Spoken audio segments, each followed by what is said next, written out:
now I would like to go beyond all the notions we have treated until now, beyond the self, beyond the level of reflective consciousness. And here, beyond this so-called perennial idealism, we wish to dispel the last remnants of substantialism in the Atman that is referred by the Indian Upanishad. What is left after or before dualism? That is our question. And this question will be answered by relying on Zen Japanese philosophers. Nishida Kitaro, Nishitani Kaiji, and also a source, a Western source that was used by both Nishida Kitaro and Nishitani Kaiji, who is William James.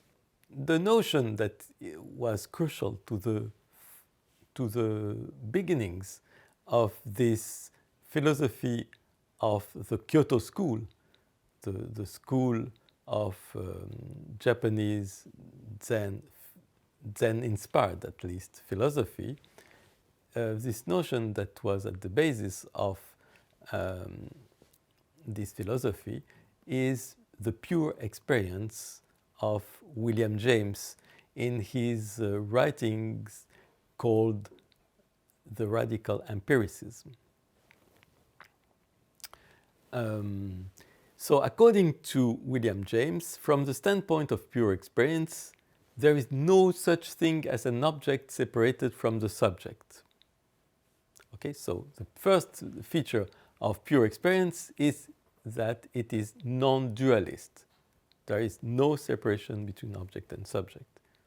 Out of this aboriginal sensible muchness, attention carves out objects. So there is this given experience, and attention focuses on little pieces of this experience, and it carves out objects. And I must say, it also carves out the subject, the origin of this focus of attention. And then, when it has done that, dualism arises. So, this concept of pure experience was taken over by Nishida Kitaro. And in his first work, in fact, in the work entitled An Inquiry into the Good, which was published at the end of the 19th century.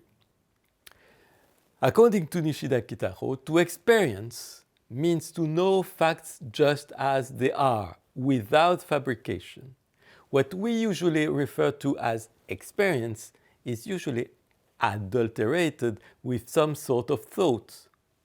So by pure, when I say pure experience, I'm referring to the state of experience just as it is, without the least addition of deliberative discrimination.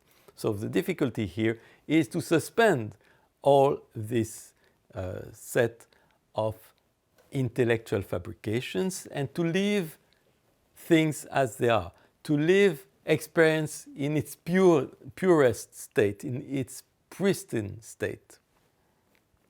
When one directly experiences one's own state of consciousness, says Nishida Kitaro, there is not yet a subject or an object. Here again, experience is non-dual, just as in William James. Now, let's try to see what we can call pure experience. Surely, said Nishida Kitaro, no one would object to include sensations. Sensation is something still interpreted.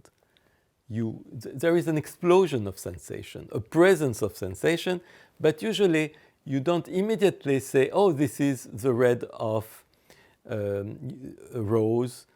You just taste the red, and this is indeed a pure experience. But Nishida Kitaro goes beyond that. I believe, though, he said, that all mental phenomena appear in the form of pure experience. You attend to mental phenomena. You have the experience of the thought, for instance. A thought is not, of course, a thought can adulterate a pure experience, but if you attend to the thought, then it becomes pure experience. And also, to feel something as past is a feeling in the present. Okay?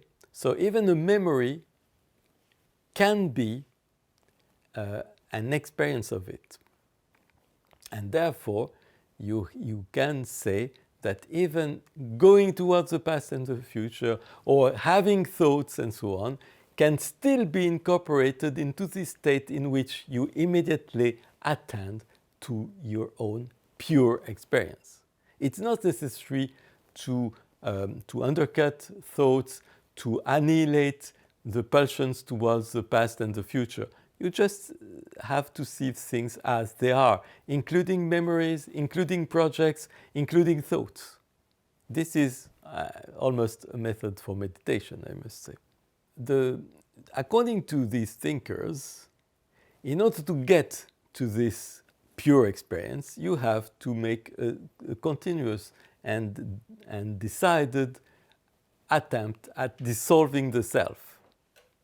And according to these thinkers, this dissolution of the self is not just a fact among others or a need among others. It is the very root of any religious experience whatsoever, whatever religion. According to Nishida Kitaro, the existence of ourselves is where the individual absolutely denies the universal. So here it's very interesting because usually you would say the universal is composed out of the partial views of the many individuals. But here it's exactly the contrary. The universal is already given, and the individuals arise when they deny what they are and self-restrict as if they were located, restricted, limited individuals. This has a consequence, according to Kitaro. There is, he says, at the bottom of ourself, a thing which absolutely surpasses it. We are just, a moment into something much more universal than ourselves. But this something that is more universal than ourselves is not a material universe. It is a blank, non-identified, non-individual lived experience, and also non-dual lived experience, a pure experience. This thing, however, is not simply other for the self. It is not outside of it. In this lies the self-contradiction of ourself. It's very clear well, I hope so. It's very clear what Nishida Kitaro says here.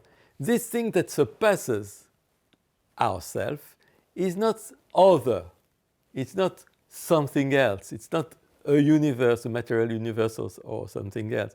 It's an aspect of ourselves, but an aspect which encompasses ourselves. And then Nishida Kitaro says, our religious feelings do not come from ourselves. They arise from the very principle upon which our self is established. So the religious feeling is not something that we as individuals build. It in fact expresses the intuition we have to be born by something that exceeds us by far. That is, that it's something that surpasses us. Okay, so this is the basis of the religious intuition, according to Nishida Kitaro. And Nishida Nikkeiji, who is a Japanese philosopher who came later than Nishida Kitaro, who is of a further generation, said something very similar about religion in a paper entitled "What is Religion?" Okay, he distinguished two attitudes: seeing things from the self, from oneself, or seeing things universally. To see from the self is to see things objectively, because I feel that I'm limited, myself is limited, and therefore I express this limit by saying there are objects out there that oppose me. If I see things from myself, I see something like as if it were an external thing. Okay?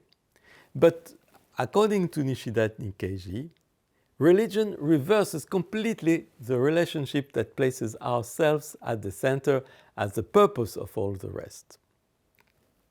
Why? Because usually you ask, when in ordinary life you ask, what is the purpose of these things? Where I mean, what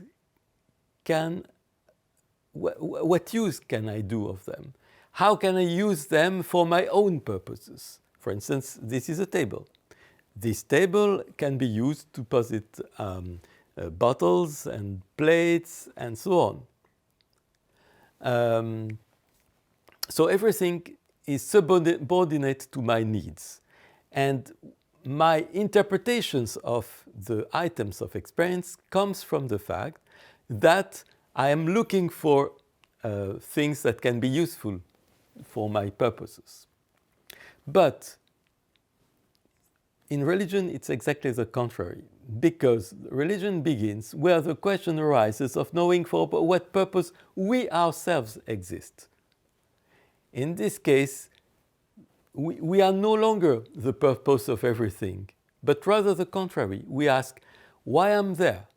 What is the sense of my life? What is the meaning of what I'm doing? Why did I come in this room? Why was I born in this place? Why was I born at this period?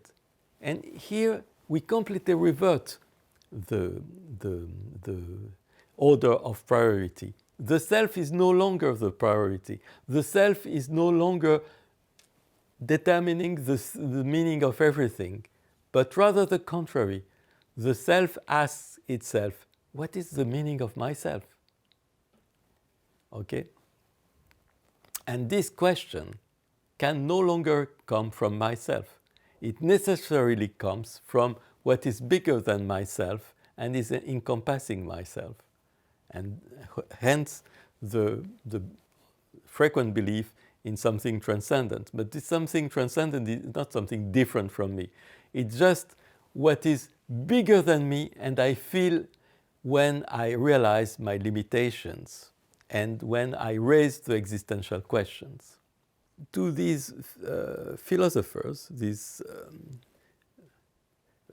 philosophers of Zen inspiration, pure experience was a little bit too limited as a characterization of the ultimate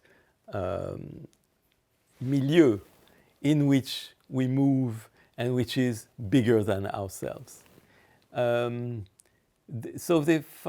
Why? Because experience is usually meant in ordinary language as something subjective. It's my experience of something. So this vocabulary, even though it was purified, so to speak, by James and Nishida Kitaro, still conveys something of the good old dualism and of the limitation of the self. So this philosopher found, or at least looked for, other words. One was basho, the place, or even absolute nothingness. The place, namely where everything takes place. Where does everything take place? Essentially, I would say, because I'm still a little bit Jamesian, everything takes place in experience. But experience here again is a little bit too personal. So I may just keep the word the place, just that. And the place is not something. If it were something, it would take place where I said it should take place, namely in the place. But the place cannot take place somewhere because it's the place of everything. So since it's not something, these philosophers called it absolute nothingness. And Nishida Kitaro insisted that when you start from this neutral ground called the place, you have to change even the logic of individuation. According to Nishida Kitaro, the basis of the new logic of place is that the individual is a self-determination of the universal. Here again, the universal comes first, and the individual is only a self-determination of it. A logic of place, said Nishida Kitaro, is prior to and the source of both seeing and knowing. It is an existential logic prior to the opposition of subject and object, a logic of totally unobjectifiable self-awakening. So, the logic of place is an attempt to come upstream any determination of standard logic to show how they are generated and even how the standard opposition of subject and object is generated. So according to Nishida Kitaro, we have to find a place, precisely, a new place, that transcends consciousness, and so that we can view consciousness retrospectively from the site we have reached.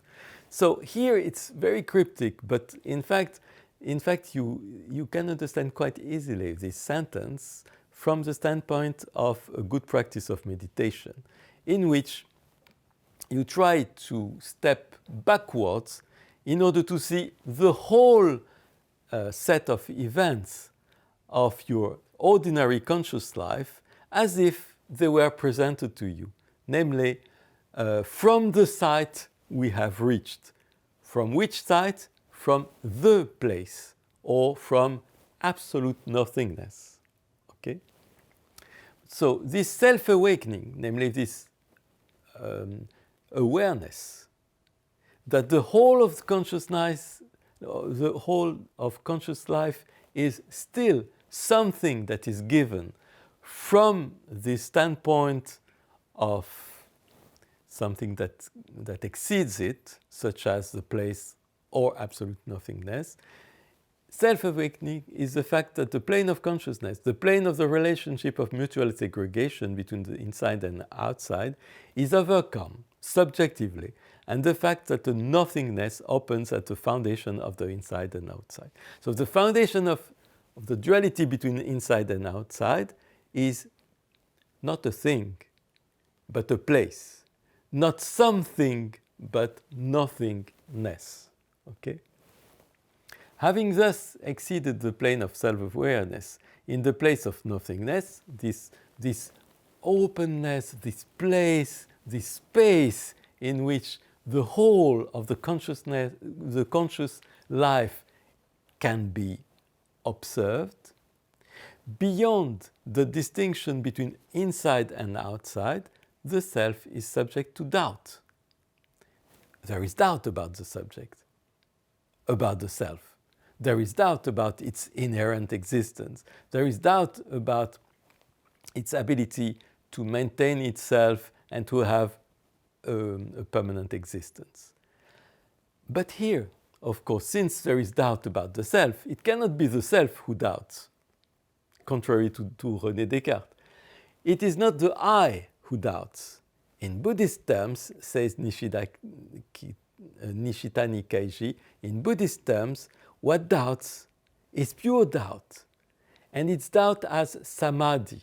Samadhi is the word, the Sanskrit word for meditation. So doubt about the self arises in the space, in the place that is opened up by meditation. This is what these Zen thinkers were trying to convey about something that is even beyond consciousness or below the level of consciousness. Thank you.